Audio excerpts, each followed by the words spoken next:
আলু দিয়ে মাছ দিয়ে একটা ভাজি ভাজি টাইপের, মানে প্রতিদিনের খাবারটা প্রতিদিন হয়। প্রতিদিনই শেষ, কোনো বাসি কোনো খাবার নেই, সব টাটকা খাবার, মানে সকালবেলা রাতে দুপুরের 4টার আগে শেষ হয়ে যায়।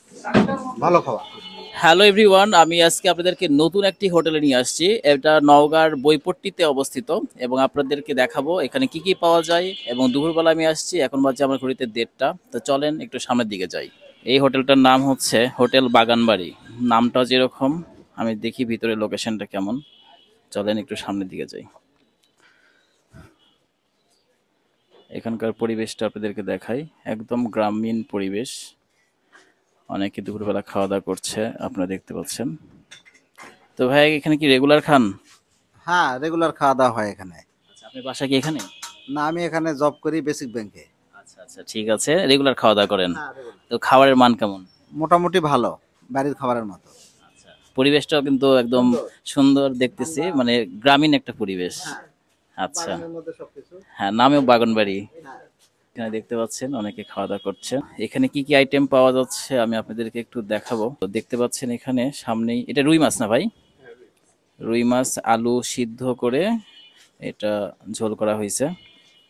আর এখানে আছে সবজি সবজি আর এই পাশে একটা আনকমন একটা তরকারি দেখতে পাচ্ছি, যেটা আলু দিয়ে মাছ দিয়ে একটা ভাজি ভাজি টাইপের। এটা মেবি বাটা মাছ বা ছোট মাছ টাইপের। আর এখানে একটা ডাল, এটা মসুরের ডাল, মসুর ডাল। ওকে। আর পরিবেশটা কিন্তু খুবই খোলামেলা, আহ, ভালোই লাগলো। এখানে হাত ধোয়ার জন্য ব্যবস্থা আছে, ওই পাশেও আছে টিউবওয়েল কিংবা সাপ্লাই।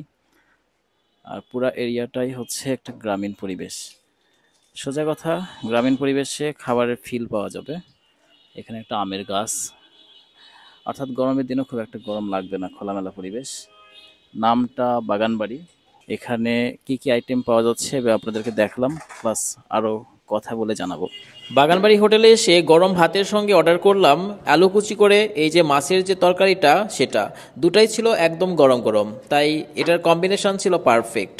খেতেও দারুণ লাগছিল। আপনারা ট্রাই করতে পারেন এবং আশেপাশে যারা ব্যবসায়ী আছেন তারাও কিন্তু এখানে এসে ট্রাই করতে পারেন দুপুরবেলা। আর অসাধারণ লাগছিল। এখানে মাংস রান্না হচ্ছিল, আমি যখন গিয়েছিলাম তখন মাংস রান্নাটা কমপ্লিট হয়নি, এখানে ভাতও রান্না হচ্ছে। হাত ধোয়ার এই জায়গাটা আমার কাছে একটু আনকমন লাগছে, এই কারণে আমি এটার শ্যুটটা নিলাম। এখানে দেখতে পাচ্ছেন বাগানবাড়ি হোটেলের খাবারের মেনুটা দেওয়া আছে। আচ্ছা ভাইয়া, আপনাদের এই হোটেলটা কত বছরের পুরাতন? 26 বছর হচ্ছে। 26 বছর? মানে এরকমই গ্রামীণ পরিবেশেই? এইরকমই ঘরে এরকম, হ্যাঁ, রান্নাও এরকম, অনেক পুরাতন। দোকানদারে এরকম 26 বছর। দেখ, এটা একটা ঐতিহ্য কিন্তু আচ্ছা। নওগাঁর। আমি নিজে হাতে রান্না করি, আমি নিজে বেশি। আচ্ছা, এখানে যে আইটেমগুলো পাওয়া যায়, কি কি পাওয়া যায়?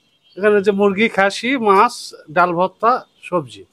মানে এখানে তো সোনারপট্টি এরিয়াতে অনেক মানুষ খাইতে আসে, মানে প্রতিদিনের খাবারটা প্রতিদিন হয়। প্রতিদিনই শেষ, কোনো বাসি কোনো খাবার নেই, সব টাটকা খাবার, মানে সকালবেলা রাতে দুপুরের 4টার আগে শেষ হয়ে যায়।